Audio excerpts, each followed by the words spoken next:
আজকে শেয়ার করছি একটু অন্য ধরনের রেসিপি। আর এটা কিন্তু আমিও প্রথমবারই চেষ্টা করেছি। ভাবলাম তোমাদের সাথে শেয়ার করি। এখন তো এঁচোড় প্রচুর পরিমাণে পাওয়া যায়। আর বেশিদিন যদিও পাওয়া যাবে না। আর এখন অতটাও ভালো লাগবে না। সেই জন্য যতদিন এঁচোড়টা একটু ছোট আছে তোমরাও কিন্তু এটা করে নিতে পারো। তো এই যে দেখো, আমি প্রথমে এঁচোড়টাকে সেদ্ধ করে নিয়েছি। নেওয়ার পর এইভাবে মেখে নিয়েছি চটকে নিয়ে। আর এরপরে দিয়ে দিলাম লবণ, হলুদ, জিরে গুঁড়ো, ধনে গুঁড়ো আর দিলাম একটুখানি বেসন। তো এই দিয়ে এটাকে ভালো করে মেখে নেব।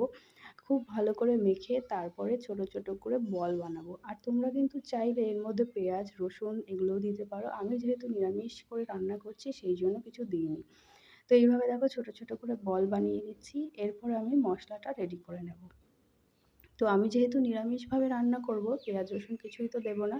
ওই যা যা লাগে আদা, লঙ্কা আর টমেটো এই দিয়ে ব্লেন্ড করে নেব। আর জিরে গুঁড়ো, ধনে গুঁড়ো দিয়ে একবারে মিক্সিতে পেস্ট করে নেব। আমি জিরে গুঁড়ো, ধনে গুঁড়ো দিয়ে একবারে পেস্ট করি এই জন্যই যে ভালো হয়, মশলাটা ভালো করে ব্লেন্ড হয়ে যায়।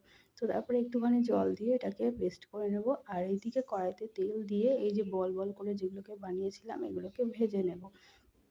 এই যে দেখো, লাল লাল করে ভেজে নেব এইগুলোকে। আর তারপরে আমি তরকারিটা রান্না করব। যেমন ঘরে নিরামিষ তরকারি রান্না করা হয় তেমনভাবেই করব।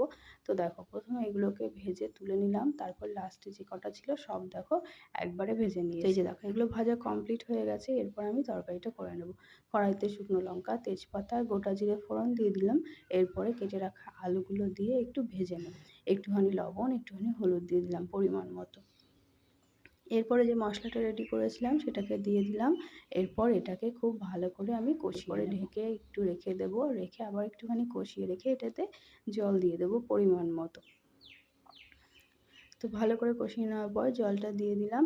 এরপরে এটাকে জাল হতে দেবো বেশ অনেকক্ষণ, যতক্ষণ আলুগুলো সেদ্ধ হয়ে একটু তরকারিটা ঘন হচ্ছে। তারপরে একটুখানি চিনি দিয়ে এই যে ভেজে রাখা বলগুলো এগুলোকে দিয়ে দেবো। দেওয়ার পর এটাকে ভালো করে জাল করে নেব কিছুক্ষণ। আর নামানোর আগে একটুখানি ঘি, গরম মশলা দিয়ে নামিয়ে নেব। তো এই যে দেখো, এটাকে বলা হয় এঁচোড়ের কোফতা কারি। তো খেতে ভালোই হয়েছিল। একটু অন্যরকম খেতে। সবসময় তো আমরা এঁচোড়ের তরকারি খাই আমিষভাবে। তো এইভাবেও কিন্তু একদিন তোমরা অনায়াসে করে দেখতে পারো। আশা করি ভালো লাগবে। তো নামানোর পর এই যে এরকম হয়েছে, একটু ঘন হয়ে যাবে। ভিডিওটি ভালো লাগলে একটা লাইক করে দিও। ধন্যবাদ ভিডিওটি দেখার জন্য।